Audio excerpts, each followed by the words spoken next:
BME 2023. We're right now on our session, Key Drivers of Next Gen Broadcasting, where our moderator is going to be Mr. Sunil, President Additional Director General of Prasar Bharati, who had joined us for our keynote address as well in terms of the inauguration session. So warmly welcome Mr. Sunil. Also joining us is going to be first up Mr. Stephen Meltzer, who is the Business Development Manager, Audio and Media Technologies from Fraunhofer IIS, Germany. Well, Mr. Meltzer started his career working in the field of IC design for several years. He became the project lead for the development of Workspace Satellite Broadcasting System back in 1995 and in 1998 of the XM Satellite Radio Broadcasting System. In 2000, he joined the Coding Technologies and later joined the ISONO as the CTO in April 2008. He's somebody who's very renowned in his field. Let's warmly, with a big round of applause, welcome Mr. Stephen Meltzer as our panelist. Joining Mr. Stephen is going to be Professor M. Kasim, who's given his time today, Director, Media Technology and Director of the AJK Mass Communication Research Center, Jamia Millia Islamia, a former 89 batch Broadcast Engineering Service Officer. After serving DD India for about 20 years, he moved to academics in 2009. Currently, he's working as a Professor of Media Technology and Director of the AJK Mass Communication Research Center. Thank you, Professor M. Kasim, for joining us. Joining us next is Mr. Venugopal Iyengar, somebody who has worked with diverse sets of brands from global leaders like Walt Disney and Viacom to Indian majors like Z Entertainment and Sun Network. He's a seasoned media and entertainment professional with experience across various domains. A very, very warm welcome to Mr. Venugopal Iyengar, who's the COO of Planetcast Media Services Limited. And of course, joining us on the eminent dais is Mr. Iftikhar Ahmed, ex-Dean TV Wing Film and Television Institute of India, somebody who has a career starting from Doordarshan, but having worked for more than 42 years in this field. He's also worked as a Director of School and Journalism and Mass Communication at Patna and many other accolades to his designation. A very warm welcome, Mr. Iftikhar Ahmed. Well, with all the introductions of our worthy panelists being done, it is time for me to pass on the live baton to our moderator, Mr. Sunil, to take forward with the conversation. So, welcome everybody to the session. Welcome, very dear panelists, Stephen, Professor Kasim, and Iftikhar Saab, and Mr. Venugopal. And friends, this panel discussion delves into the pivotal forces shaping the future of broadcasting in India. Its vital aspects such as convergence with the new media, ATSC 3.0, 5G broadcast, regulatory dynamics and global expansion, and provides insights into how these drivers will reshape the broadcasting landscape, enabling industry stakeholders to navigate and thrive into the next-gen media and entertainment era. We have to think about broadcasting in terms of the IP infrastructure of the country, not the same business we have been doing for a long time. The financial potential of integrating broadcasting into the nation's IP infrastructure are unlimited. We can build the equivalent of a broadcast telco. And this broadcast telco, with unprecedented last mile delivery capacity, alongside the traditional telecom business, updated for a technologically sophisticated market. That's where mobility comes in. Content delivery must be mobile to remain viable. Having said this, I come to the question, and I think we go by sequence, limiting the questions and a 2-minute answer to each of the questions. I'll put question to my first panelist, Mr. Dr. Venugopal. Mr. Venu, what are the potential disruptions that the broadcast industry might face in the coming years as per you?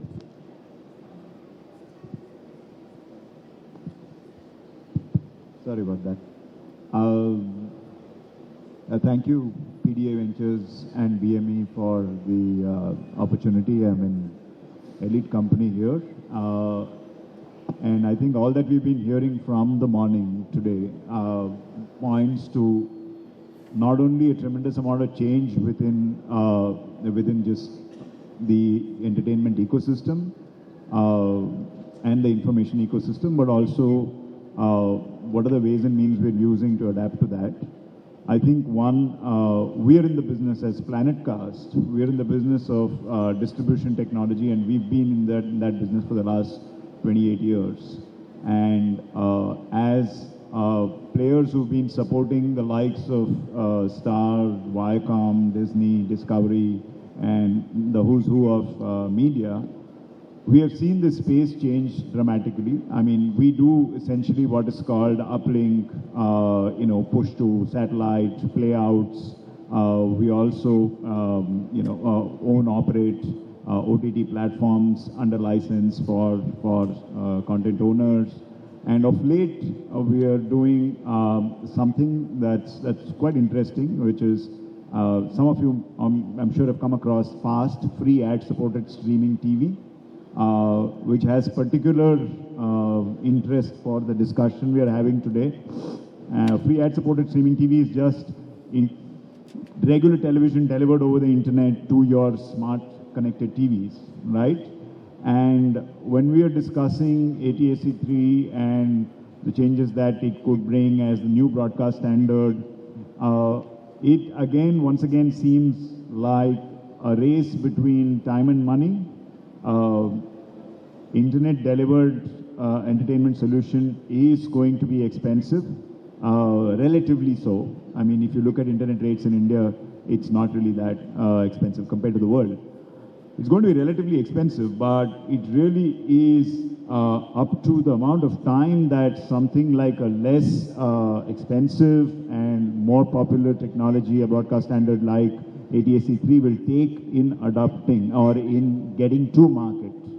And I think we've seen that cycle in several other instances in the past where, something that's efficient and less expensive, but if it's not fast enough, consumer moves on, spends the extra money, finds the balance between, expense and convenience. And if smart TVs are going to penetrate faster. As you can see, panel deliveries are, we're now delivering almost upwards of 25 million, smart panels a year.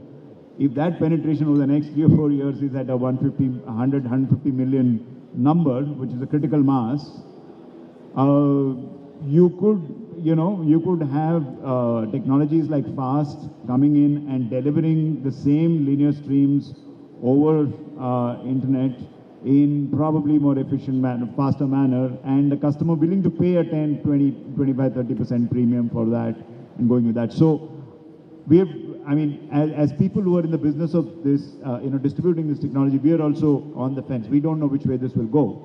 And it all depends on how fast things unfold, regulation, hardware, ability to adopt, and then of course content and broadcasters who follow the standards. All of that, there is a lot going on. And the speed with which that unfolds, I think, will decide where we land as far as, both of these competing technologies go. Have I addressed that question, more or less? All right. Very well addressed, Mr. Venu. So, thank you. Iftikharji, over to you. You have been with the FTI Pune as a faculty and dean and director there. You are also associated with the Jamia Millia Institute of Mass Communication. Can I hear from you, how do you relate this media broadcasting with the education field? What are the challenges and how are we geared up on that? Can I try from there? Because as far as the question posed to me is how media education and the broadcast industry are there and how it is going to be in the future. If I look at the media education today, our media industry, much water has flown down the drain since the August Hickey's first Bengal Gazette in 1780. So today we have in India one of the thriving and leading media industry of the world. And at the same time, consequent to that, many media education centers have come up. Some are quite good of international level, but by and large, most of them, there are more than 1,000 media education centers, including colleges and universities and independent autonomous media bodies who are imparting training. I find, because of my long experience of association with these media education centers, is that there is a disconnect between media industry and media education center. I find that many of the other professions, say for example architecture or law, there is an association, bar association who guides the law colleges curriculum and takes vital decisions regarding that. Similarly, Architectural Association of India takes care of all the architectural courses, and they periodically visit the educational institution, and I am meeting with them so that they maintain that standard. But in India at the moment, I find there is a disconnect between the industry and the media education center. Everybody has its own curriculum, no need, no central authority to maintain the standard of the education, and no connect with the industry, with most of the institution, to see the need of the industry. But the fact remains that this industry is high-tech industry, with most sophisticated equipment. It has plenty of skill that is required for being a professional, and also it involves lots of creativity. In this situation, this is a rare combination which you will find in this profession, that creativity, high-tech content, they are amalgamated in a way that makes a attractive story. And for that, the kind of skill required, the kind of person required, and from where they will come. Some time back, I had conducted a workshop on script writing. Mr. Robin Bhatt, who is at the moment a president of Script Writer Association of Bollywood, he said very shortly we will be in need of about 4.5 lakh good script writers. And at the moment we don't have good script writers. And he was of the view that let there be regional centers of script writing courses by which people, those who have local talent, local stories to tell, contribute to the mainstream industry. And this is how we can develop our resources with local creativity. India is such a huge country and such a diverse country that every region has its own creativity, has its own tale, has its own stories. Unless it is shared at the national level, we won't be able to have new ideas. Most of the script writers, whether it is Javed Akhtar or anybody, they always complain that we don't have new ideas. So from where the new ideas will come? Whereas these ideas exist in abundance in our country. There is no organization to coordinate with all these ideas. That is one aspect.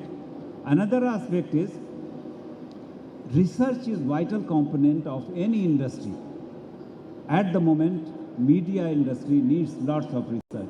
Research on various aspects. Research on production technique, research on content, research on creativity. And hardly few institutions are there who conduct really the desired results. Even Film Institute doesn't conduct research. Whether it is SRFTI or FTII, they don't have any research wing. Occasionally somebody comes from the industry, does something, but that is not, it needs a regular research. And I had in mind, while I was working for Film Institute, to start a research, but since FTII cannot have a research course, that's why it was not started. Ultimately, it got materialized at Mass Communication Research Center, Jamia Millia, where we started practice-based research. In practice-based research, one has to make a film to prove his or her hypothesis. And this can contribute a lot to the industry. And industry also needs a lot of research, which the working professionals are unable to do because they are too busy with their work. So ideally, educational institutions are the place where researches on media and required field can be done, which ultimately contributes or complements to the professional work. So that is another aspect which is missing out in the country. And the link between media education and the industry. Hardly few institutions like FTII has comparatively good link, or SRFTII has or DR Film School, which is now turned into a university, they have industry link. But by and large, most of the universities and colleges lack these kind of connect. So that there is, because we are training now future broadcaster, next gen broadcaster, and there is so much of demand because equipments keep changing, practices keep changing, and the new ideas keep floating to which the new professionals have to adopt to.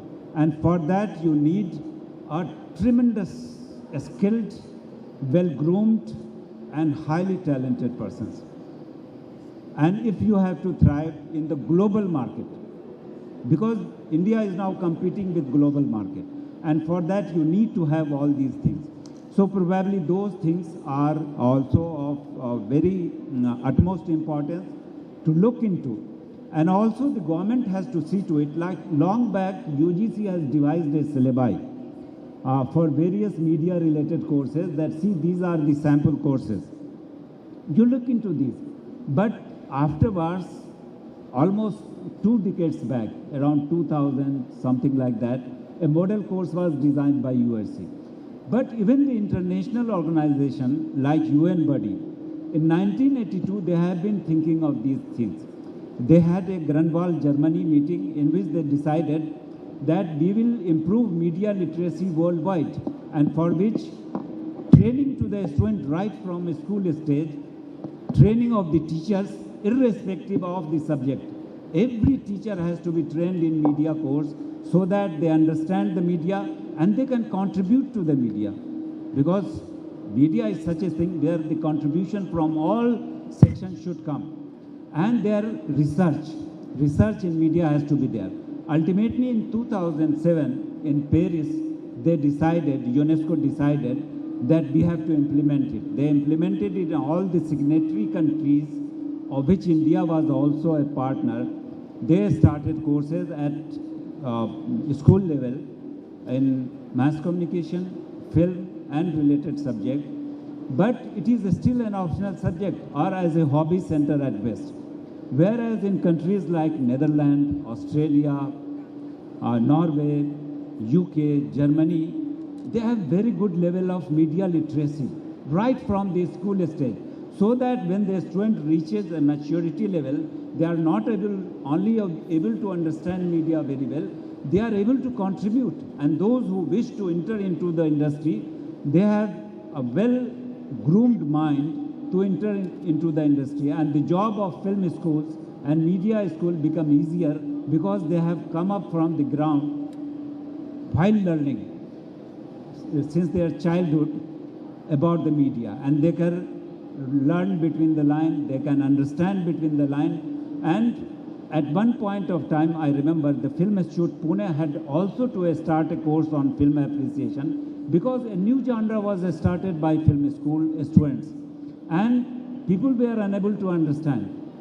So once they started film appreciation course, it got extremely popular not only in India but throughout the world. I remember while I was at Film Institute, people not only from the Asian countries but also from the different countries used to participate in that film appreciation course so that they understand Indian film cinema, Indian film nuances and the new genres that are coming up in the film course. And still that course is running very successfully. Although it is a 3-week, 4-week course, but there is huge demand for that course amongst the Asian countries and other countries. So these are some of the aspects which media industry as well as government and media education need to think if the industry has to grow to a global level and compete globally. Thank you, Mr. Iftikhar. Stephen, you have been the Vice President Business Development in the consumer electronics. You have been in the coding. What, according to you, the challenges you face in the media disruptions as compared to the current technologies?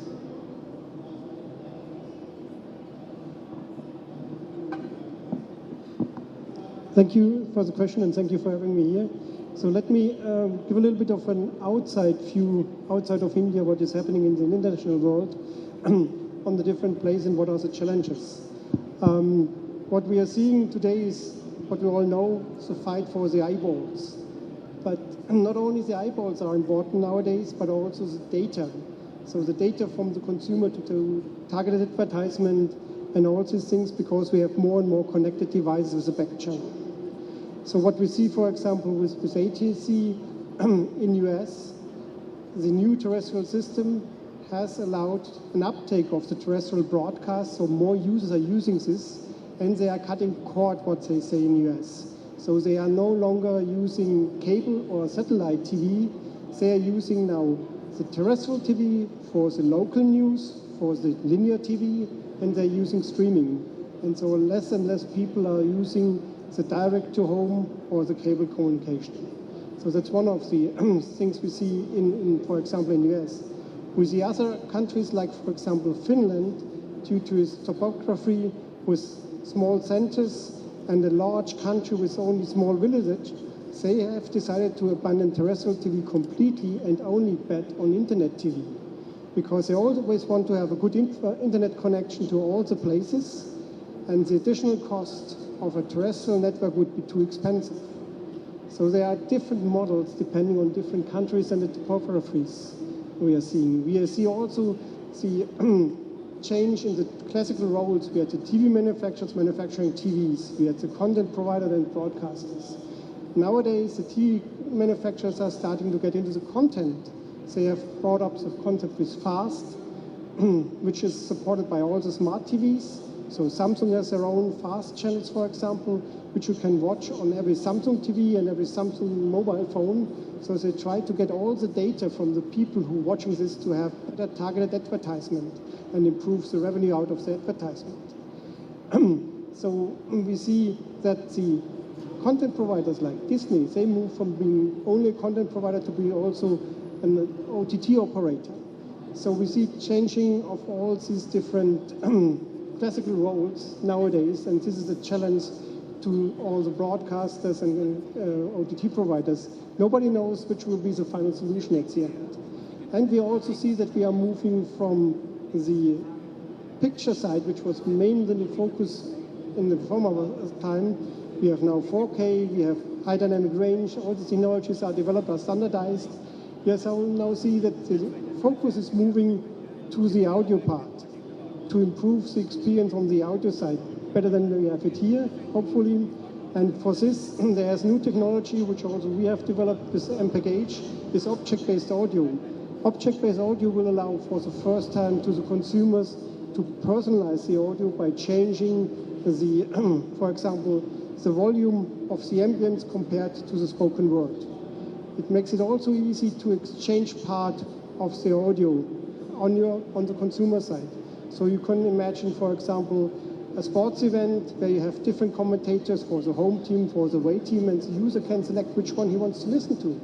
Or you can select, I don't want any commentator, I just want to stay with the stadium. I enjoy the stadium. We have seen this in Korea during the World Cup, the Football World Cup last year.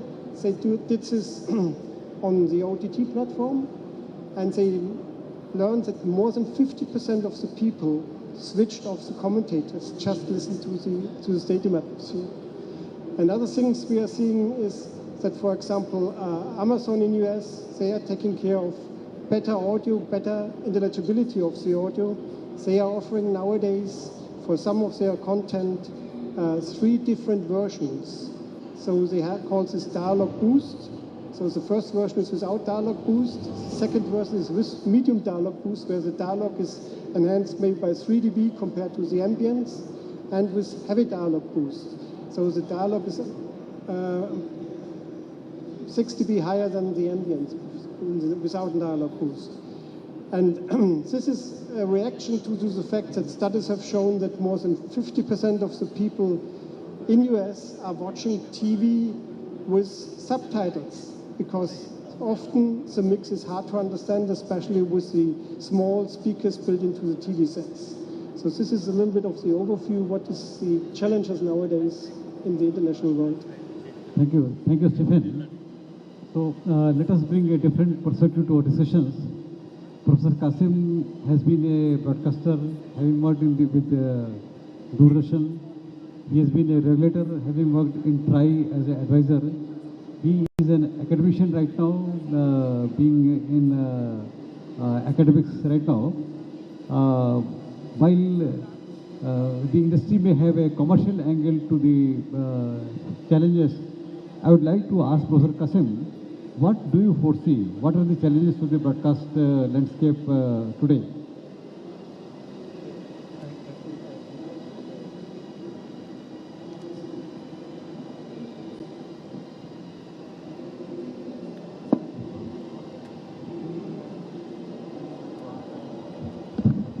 So, thank you, and first of all, thanks to BME and the organizers for giving me an opportunity to be here and share my views. The opportunities and challenges before broadcasters in the emerging digital era, there are plenty of those. Entire media landscape, right from acquisition, production, post-production, even archiving, distribution, and how the consumers, they are viewing and consuming the content, is getting reshaped or redefined. At acquisition side, we are seeing a lot of changes happening on the ground. I was speaking to one of the panelists, 3D videos, use of AR, VR or XR technologies into content creation. They are bringing a lot of changes, adoption of AI technologies in production, editing, archiving. Of course, these are bringing the changes and efficiencies in the operation of the broadcaster. Adopting these technologies is definitely going to be a big challenge. There are plenty of opportunities in this, like how AI is going to transform content creation. One example I can share is the deep fakes. Of course, it's not a very respected word nowadays in the society, but if you look at the probable application in content creation of this technology, there is a plenty of opportunity for content creators using AI, deepfake technologies. Say Raj Kapoor telling his life journey in his own voice, with his own persona, or any film actor who are not with us today, instead of me explaining that. So those kind of creative things can happen and new content can come to broadcast channels. In addition to that, technology front, IP, cloud, increased use of these technologies, and less reliance on broadcast technologies, broadcast equipment, shift to IT domain. That is one great change which is going to happen. Use of virtual technologies, for example, filmmakers nowadays can create their own sets virtually, visualize how the shoot or the frame and it is going to look like. There are no retakes because of that. So that is one area where a lot of things are being done. And in fact, we also share these kind of inputs with our students. Then one important thing which I find on content front is user-generated content. Till now, broadcasters, they were the specialists or professional content creation within his studios. That was the only available content on broadcast channel, but more and more reliance on content coming from the users, from the people, common people. It is finding place on broadcast channels. Not only this, another kind of content which is coming from, say, we call it retail media content. You might have seen videos by the product manufacturers nowadays, very engaging videos of 3 or 4 minutes. They are about the product, but present in such a way that it becomes kind of entertainment content also to the end consumers. So there is a huge potential for this kind of advertisements from retail media sector. And why this is important? Because broadcasting in our country is mostly driven by advertisement. Even today, highest revenue share comes from advertisements. The subscription share is less, whereas across the globe, we'll find that subscription revenue dominates the advertisement revenue. Because of this reliance on advertisement, there are several issues in the broadcast distribution chain, like the broadcasters, they go for bundling, which is the only source of revenue, major or primary source of revenue for broadcasters, bundling of channels for distribution. When I was in TRA as an advisor, we looked into this issue, and in 2017 we tried to bring in a regulation where content and carriage both were tried to be unbundled, and this was partially successful because now the network operator, they get a definite or prescribed fee from the consumers, and the content flows over these networks where there are revenue shares with the distributors and broadcasters. So this unbundling, but unfortunately it has not translated into greater benefit to the end consumers. So distribution sector is also getting impacted very largely. Broadcasting has been traditionally a linear delivery. This is our legacy baggage, I would like to say. It is very difficult to shun this baggage, to remove this baggage. On the other side, internet side, there are a lot of differences. That is highly unregulated sector. Broadcasting is regulated sector. The internet sector, particularly with the evolution of 4G and other technologies which enabled larger bandwidths, now OTT has become a dominant factor. It is evident everywhere. Is OTT indirectly, the other streaming sector is indirectly taking over broadcast sector or assuming the role of broadcast sector. I foresee this, how it is happening. Live sports rights they are buying, they are streaming sports live, they are streaming content live. They are also doing linear broadcasting on OTT, fixed schedule for release of a movie. So all the characteristics of broadcast domain are being acquired by them. And if you remember the IPL rights, in last year they were sold for $6 billion. The digital rights were not far, but slightly more than 3.04 billion, whereas the broadcast rights were only for $3.01 billion.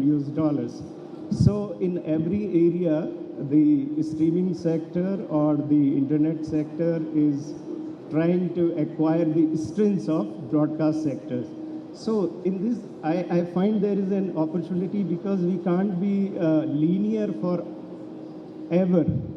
If we have to survive or the broadcasting has to survive in digital domain, it will have to acquire the characteristic of digital era.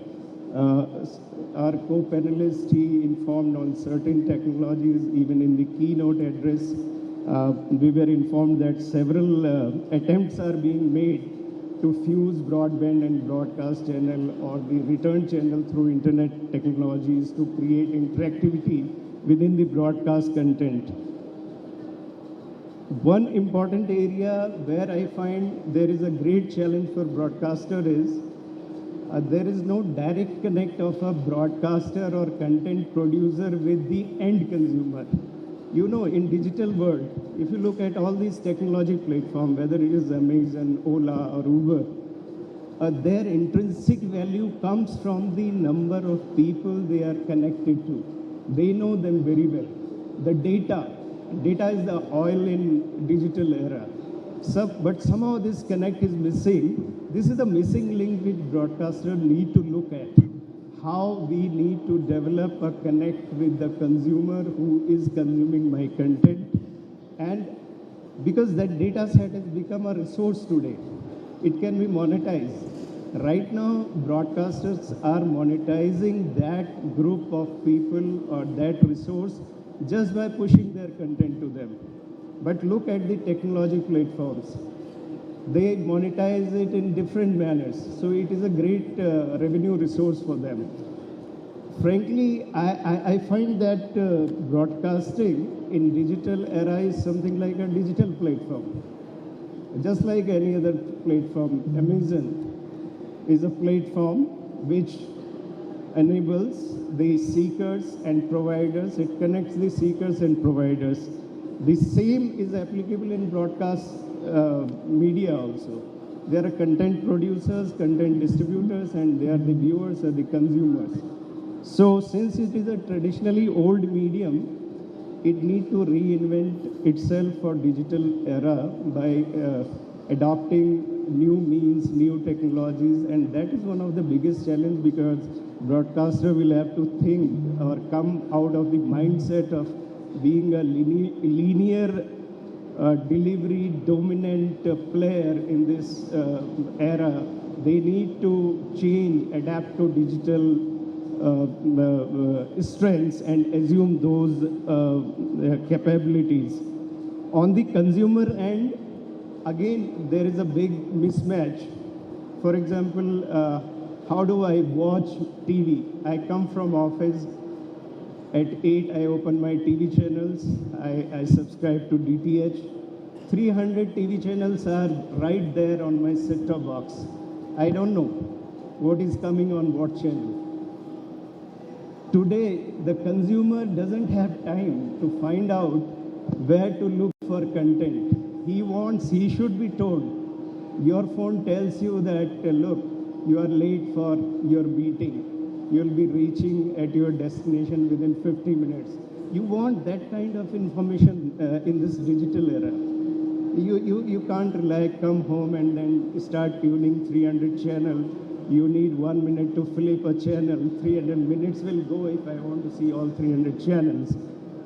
So it's impossible. So it is like, I want to tell you, we need to shun these practices of digital analog era and think of new ways how we can do and empower the consumer to look at our content.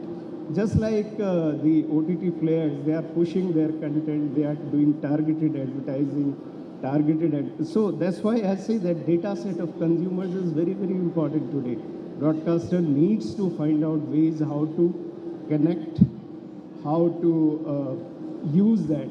I remember in TRAI in 2017, we had started on this particular issue. The idea was there are some 900 channels in the country, TV channels. All distributors, they are distributing these channels only in different packages. Can we have a centralized repository where people can go and subscribe to these channels? And that information will be passed to the MSO or DTH operator, whomsoever they want to subscribe. So there has to, some way could be created where broadcaster knows who are my, for example, DTH operator, the largest may have 50 million subscribers. The operator knows, but the broadcasters who are broadcasting on that platform, they are not aware of those. So this is one area where I think there are challenges for broadcasters. So this missing link, direct to consumer, how we can do, this is one area which would require broadcasters to invent into research, development, etc. There are strengths for broadcasters to do this. What are those strengths? There is a set-top box at consumer end, which somehow is connected to the broadcaster also, though it is provided by the delivery platform operators. But what is the connect of broadcaster? Because he enables through CAS. CAS is somehow interlinked to the broadcast service provider.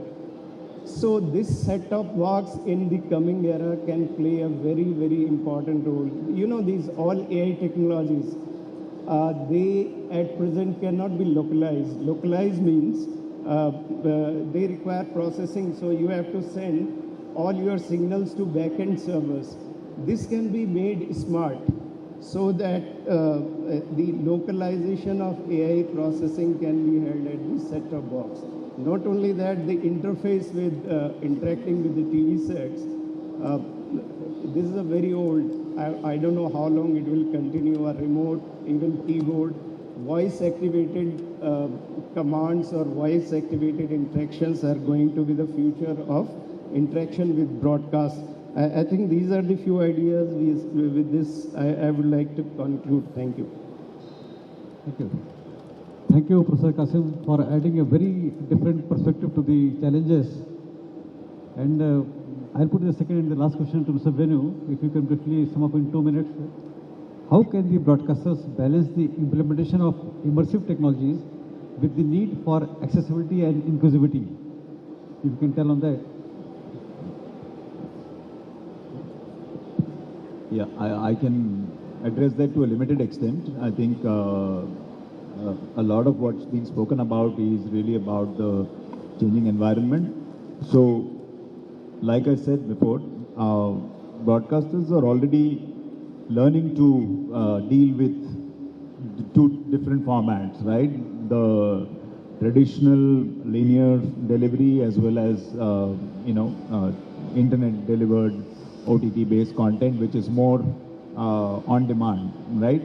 And I think if you look at the top 5 OTT service providers today, other than a couple of them, the rest are all broadcasters. So they've pretty much learned how to. And at the end of the day, I think it's really about content creation. You focus on it. The rest is just means to an end. It's formats, it's delivery. So there are going to be challenges along the way. One of the challenges you were talking about, sir, was about interactivity. I think you're already seeing that happen with both second screen, engagement, which is like your KBC play along is a very simple example, right? Where you've got a second screen engagement level.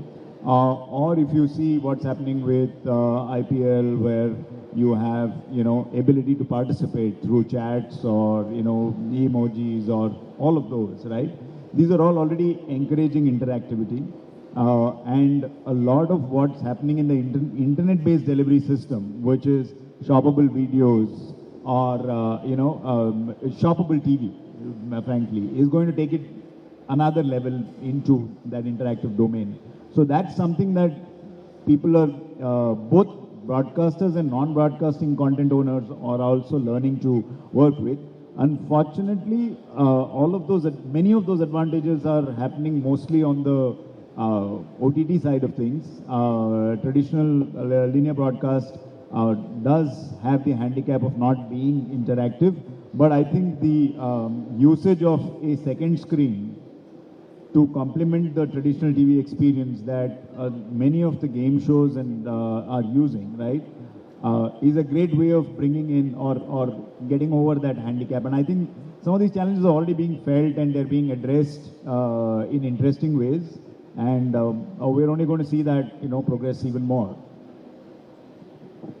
Thank you. Thank you. Very, very good question. Professor Iftikhar, over to you. What should be the shape of the future media education in India? How do you perceive from the educational perspective and your point of view?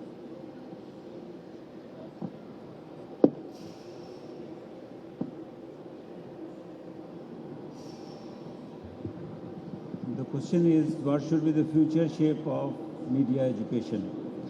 This is a big question mark because media itself is changing very fast. so the education will have to be changed. And I understand the media education is not only required for the youth who are joining industry, but also for the working professionals, because the technology, the practices, the concepts are changing so fast that many media professionals need to update. And I remember while at FTII, many companies like Sony and others were coming with their latest technology, and in which more than a student, the media professionals were joining to update themselves about the technology. I also remember one of the DG Doordarshan asked me once, why don't you conduct courses for me? I said that you are one of the senior most official, why do you need training? No, I don't know anything about media. I need to understand to be efficient in my job. So this is the level that educational institutions and media industry have to think of. Another level is that even the public need to be trained today to understand media fully. I visited National Film and Television School of UK some time back. They were conducting a multi-camera course for public, general audience, without any fees. And I talked to some of the participants when they sat on the panel and they were asked to give command, and then they realized how difficult it is to produce a multi-camera production technique. And I am better able to appreciate all the TV serials who are coming on multi-camera production. So that means your target is audience. And if your audience is unable to appreciate the value that you pass in the productions, it will not succeed, because primarily the audience has to understand. And the courses like film appreciation course that Film Institute is conducting has to be conducted all around. FTI cannot reach the whole country. They do conduct some of the courses here and there, but that is not, India is a huge country. And also there are Hindi film viewers, Hindi or Indian television viewers all around the world. They also need to understand about Indian media and Indian practices and Indian art form, so that they can better appreciate the productions and they understand it better.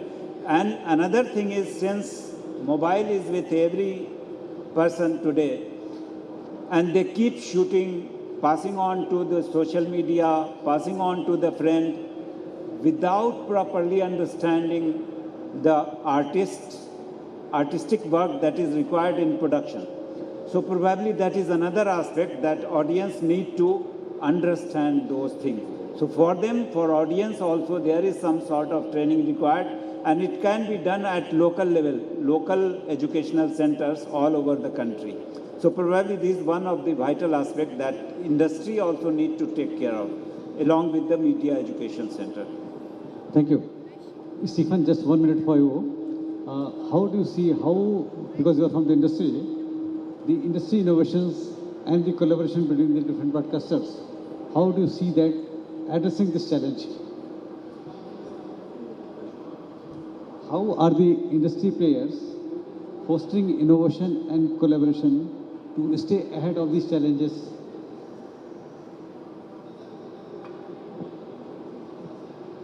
So, I mean, the industry player have to learn a lot about what happened on the mobile sector, from the feature phone to the smartphone.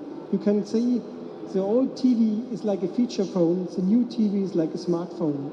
And a lot of this, what happened at that time in this change, will also happen in the TV and broadcast industry.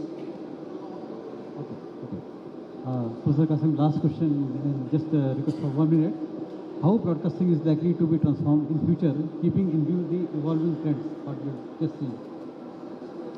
Yeah, in future, I think consumer experience is going to be the key differentiator between the success and failure. Whichever delivery platform is able to provide a rich experience to the end consumer, it will succeed, and it only will dominate.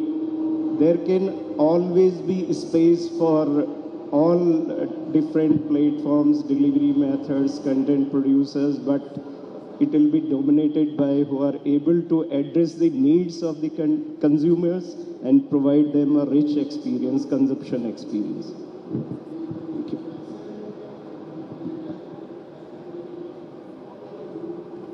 So, friends, because we are running out of time, so I'd just like to give a bit of summary and conclude the session. And before we open it to the audience for their questions, say, no sector can work in silos. We have heard that due to the convergence between the broadcast, telecom, and the computer world, the video content obviously takes a large share on these platforms and would continue to do so in the coming future. Once broadcasting moves totally to the IP domain, the convergence becomes complete, and then we are able to reap the benefit of the broadcast telco convergence. That is number one. And number two, in a vast and populous and developing country like India, broadcasting can offer cheap solution for education, entertainment, and information by providing a bigger download pipe through broadcasting and using a narrow pipe of telco as a return path. This is what most of the panelists wanted. How to get that interactivity? Broadcaster has to provide a broadcasting, and the telco has to provide the return path. And any platform which can provide addressability, mobility, interactivity, good bandwidth, cheap delivery, and connectivity to the internet world would be able to stand against any challenge and would be of immense demand in the years to come. If broadcasting is able to find a technology which can meet the above mentioned requirements and challenges, then nothing can stop broadcasting networks from remaining relevant and successful.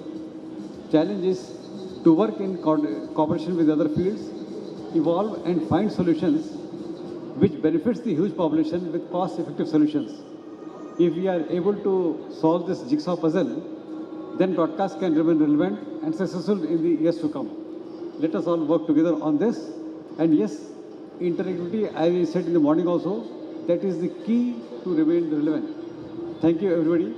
And any questions for the people, I can know. So one question is the right of everybody. So the audience, in case anybody has got, will permit one question for a minute. That's it. Allow us. Yeah, please. Mr. R.K. Singh, one and the last question, because the host is on me not to allow it. Please.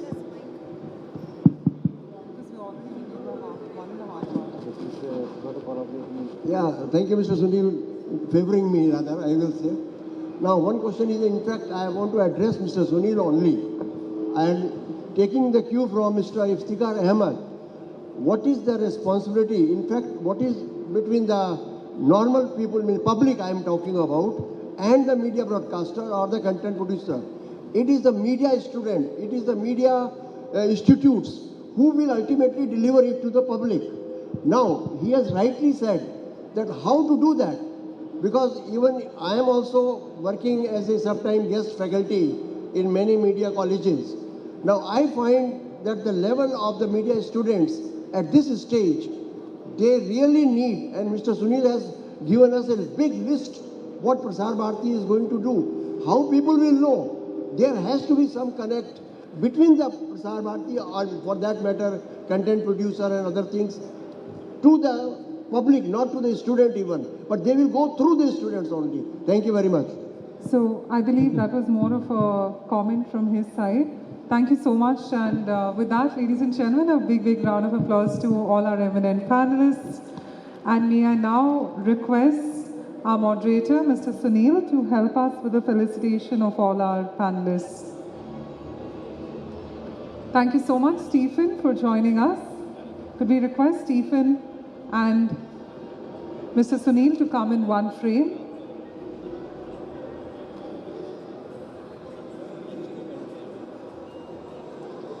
Thank you so much, Stephen, for contributing at BME 2023. A warm round of applause. Professor M. Kasim, thank you so much for honoring us with your presence at BME 2023. Mr. Iftikhar Ahmed.